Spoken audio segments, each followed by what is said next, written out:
This is Pastor Mike again, just coming to you. Glad I can come and share with you. Glad that we have these kinds of talks here. I really believe that this is kind of an interesting way that the Lord has set up for us to be able to communicate with one another and be able for me to help you whatever I can in situations that may be going on in your life or in just around you. The world, it seems like sometimes it's chaos, but it's not. God is in control, and there are things that look like they're out of chaos, but sometimes they're God moving certain situations, and it looks like that. And then we have also an enemy of our soul, which is called the devil, Satan, and he is very much around trying to manipulate the circumstances in this world to be anti-God and anti-Christ, and he doesn't want he doesn't want people to believe in Christ, and he wants to have people that are contrary to God's teachings and God's ways, and set up kind of ways and structures and systems and things that are contrary to the worldly system. And and sometimes we can get trapped into those kinds of things. One of those I'd like to talk about is about love. I think sometimes people get the wrong idea about what love is. I did a wedding one time, and actually it was for my brother, and I appreciate him giving me the opportunity to be able to do his wedding and witness to some people there. One of the things I said about in that wedding was I brought up about that there are many love songs out there in the world today. In my generation, one of the songs was a very popular song, and it was great to listen to, and I liked it. And I still think it's a nice song, but I don't think it comes to the heart of it. Really does come to the heart of the matter, but doesn't fulfill. There are many songs that come to the heart of the matter, but really don't fulfill. They get to that point, and they kind of get you to that point where you say, well, particularly in this song, which was by Foreigner, nothing against them. I think they did a lot of good music and things like that. I enjoyed it, but it's not what I would listen to anymore. I listen to more Christian songs now, because they tackle the heart and the soul as well as your spirit. Yeah. But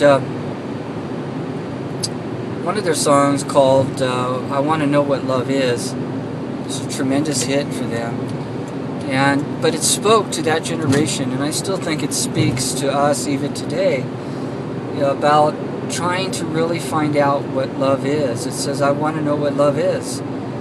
And many people are searching for love and searching for it. And of course there's that cliche that, searching for love in all the wrong places. And that can be very, very true, even though it's a cliche, and it can be, kind of like thrown off, saying, yeah, kind of laughed off. But that's very, very true. I would look at people that go to, bars and things like that, go to some social clubs, and even on the network, people are trying to find love. And one of the main reasons why people try to go to those places is to find somebody. And to find somebody, sometimes it's, it's unfortunately for an evening. People just want kind of a quick fix on romance and sex and drugs and things like that, and it just happens, and they just kind of wind up that way.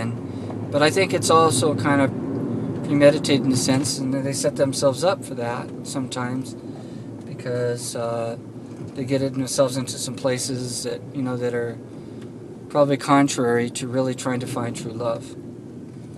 And I'm not holding that against anybody. You know, I was not a Christian all my life.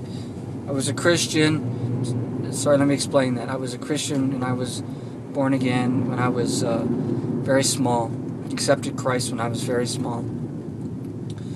And probably around 10 years old. So that's not too bad, really. I mean, I do remember the time that I did and how I loved it and wanted to just have felt like I needed to go up there and just commit myself at that time to God and accept Christ.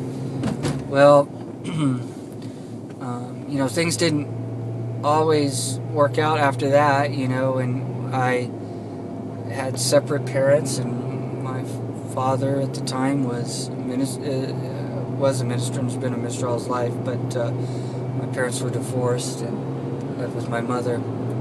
And, you know, at that time she was not walking with God. And so I didn't really get teaching after that. Didn't see my dad very often either, due to some circumstance or things. And so I was never really taught in how to stay in that as a Christian. You know, I was born again, but never taught that there is an enemy of my soul, of your soul as well, who doesn't want us to succeed as being a Christian. He wants to continue to ruin us. In fact, that's his life ambition, is to ruin and to get Christians away from God, and if he can, to pull them away and back into lifestyles and the world and that kind of into thinking like that. And so as a result, you know, I really didn't come back to God, and it's been kind of tough, you know. Several times, you know, when I was a preacher's kid, and it was kind of tough. And I loved my dad very much, and he was a godly man, but I didn't get the I didn't get the basics of what I needed to as a man to be able to withstand against the enemy's wiles and schemes against my life. So as a result, you know, I kind of would go back into the world and then come back to Christ again, and then go back in and then come back, and several times that happened to me. A lot of times that happened. I'd be repenting and asking God to forgive me, and you know, he would come as always, you know, and show his love for me and help me, and then I would drift away again.